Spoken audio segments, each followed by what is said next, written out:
Hello and welcome to a new video and a new Lorcana set. The first cards and products got revealed from the new set Azurite Sea, and we'll look through those new cards and some of the products. First of all, we can clearly see the new display here, which I think looks pretty good. It's like more pirate based set, so I think we will get some pirate support in here, and yeah, go through some of the products and we'll give my opinion on that. First of all, we got the new gift set, which is a bit of a Stitch Pirate based one. You get one promo card, you get 4 booster packs, and you got that awesome binder with all the current Stitch cards we have in Lorcana. I don't know if some of them are missing on this, but I think this is like the best looking binder at the moment from Lorcana, and I think I will get myself one of those gift sets. The next thing in our list are the starter decks. Pretty basic, you get 2 holos in there. The one will be an Amber Ruby deck and another one will be a Emerald Sapphire deck. If there are new mechanics in the game, they will probably be displayed in the quick starter rules, and of course you get your booster pack for free and some of those damage counters in there. I think it will also cost around like $20 or something like that as always, and yeah, nothing special here. Next up we have the trophy box. You get 8 booster packs, 1 lore counter, some dice and some cards to separate your collection in it. I think the lore counter is the highlight for me in here. Also you get those 8 booster packs, and I think it's like a cool design, and those separators also look pretty clean, and I really enjoy the new ideas they're getting into those trophy boxes. So let's get through the cards. I think there are some interesting ones. I will highlight the ones I think are really cool. We got a 6 cost gadget hack range, shift 4. While you have 3 or more items in play, you pay 1 less to play inventor characters. Seems interesting, but like I don't think it will be such a big and great card in the meta. Next up we have Hero Hamada. You pay 2 to search your deck for an item, card or a robot character and reveal it to all players. Shuffle your deck and put that card on top of it. I think this is a really strong card. I think you can like with Hero Hamada and for example with the Queen you can like get some cool combos in. There will probably also be other characters where you can like do great combos with it. So I think this Hero Hamada will have a big potential. And on last but not least, on this slide we got the Baymax Armored Companion. When you play this character and whenever he quests, you may remove up to 2 damage from another chosen character of yours. You gain 1 lore for each 1 damage removed this way. I think this is like a great card for like some to gain lore on other ways than just with the lucky dime and with questing with Sapphire, and I think this card could have some potential for late game plays, but I think the strong card on those 3 is the Hero Hamada here, and we will have like a look into it later on. Next up we have Chip, and his effect is while you have a character named Dale in play, this character gains support. He quests for 2, has 3 and 4. I don't see anything special in here, but still cool looking card. We have Dale, and his effect is when you play this character you may put the top 3 cards of your deck into your discard to give chosen character -3 attack until the start of your next turn. I think this card is pretty strong, especially if you combine it with Chernobog and for example later on with Revive where you can get like a card to your hand. Again, I think this has some good potential here. And last but not least we have Baymax. If you have an inventor character in play, you pay 1 less to play this character and remove up to 1 damage from another chosen character. I don't think this will be like a really good card in the meta, but as I mentioned, it's pretty cool that they bring new characters in and new movies in. Now we're going through the cards that got revealed in the live stream. Let's start with Wasabi on the right. When you play this character, you may banish chosen item. Each player gains 1 lore. During your turn, this character gains evasive. They can challenge characters with evasive. Think really good card, but like nothing special here. And another one we have Fred. Whenever this character is challenged, gain 2 lore. Pretty interesting mechanic I see here, and I don't know if this will be like a really good card. I think it will probably be taken down by action cards and so on. But now we have a really interesting card, and I see a big potential in here. It's Honey Lemon. When you play this character, you may pay 2 to have each opponent choose and discard a card. Pretty interesting, pretty strong, and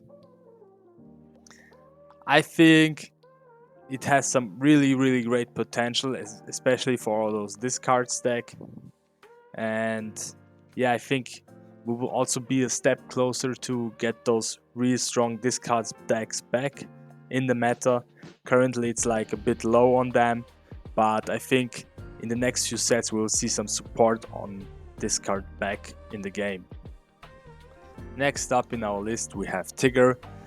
What's interesting here, he's a hero and a pirate, pretty cool, and whenever you play an action this character gets +1 attack and +1 lore this turn.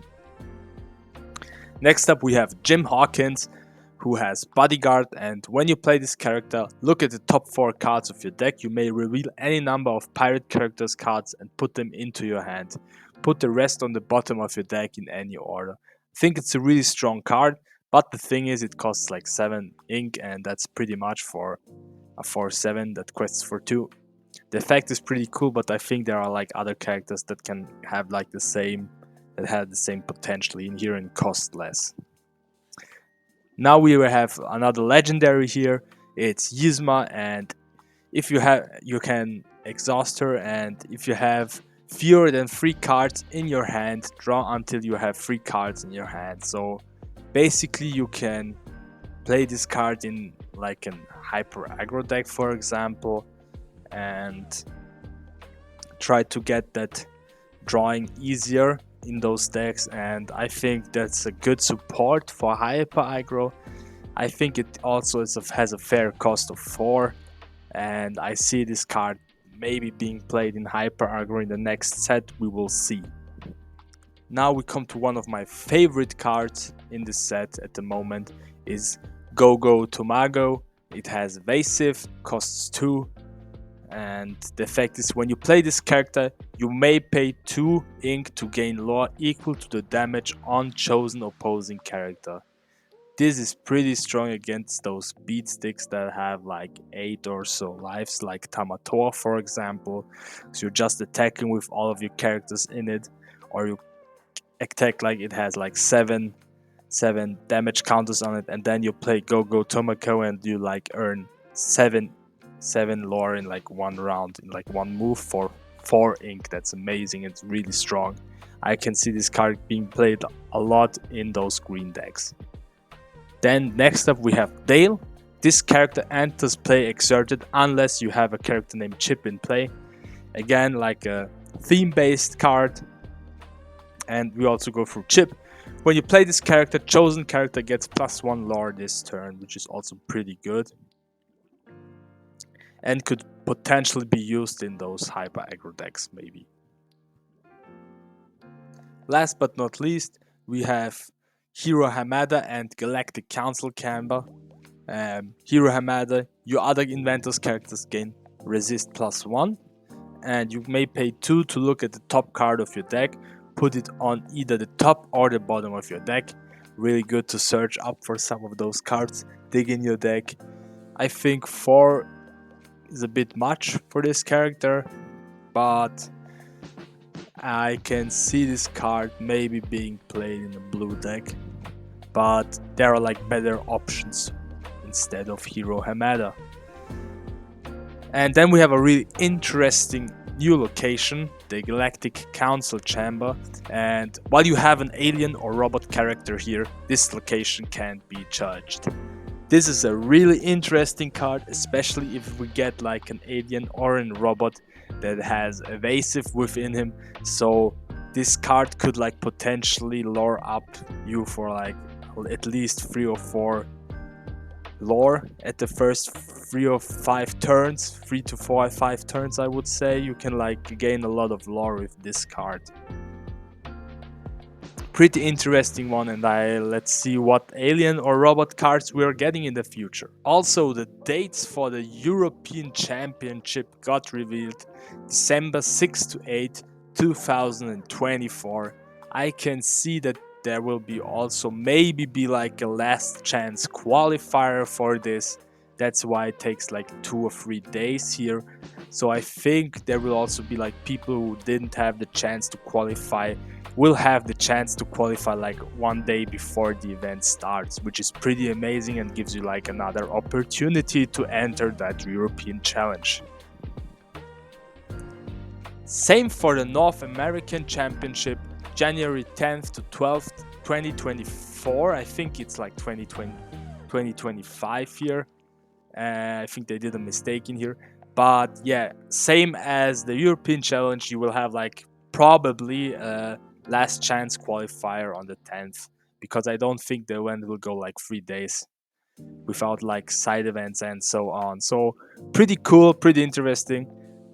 They will probably also, I think they were already announced that they will be played in Disneyland. I'm still not sure about this one, but I think that's really amazing, and I think they did everything right with those decisions and those locations where those championships will be played. I hope you guys liked the video. Leave a like and subscribe. Leave down a comment what you are excited for in set 6, and see you guys soon. Bye.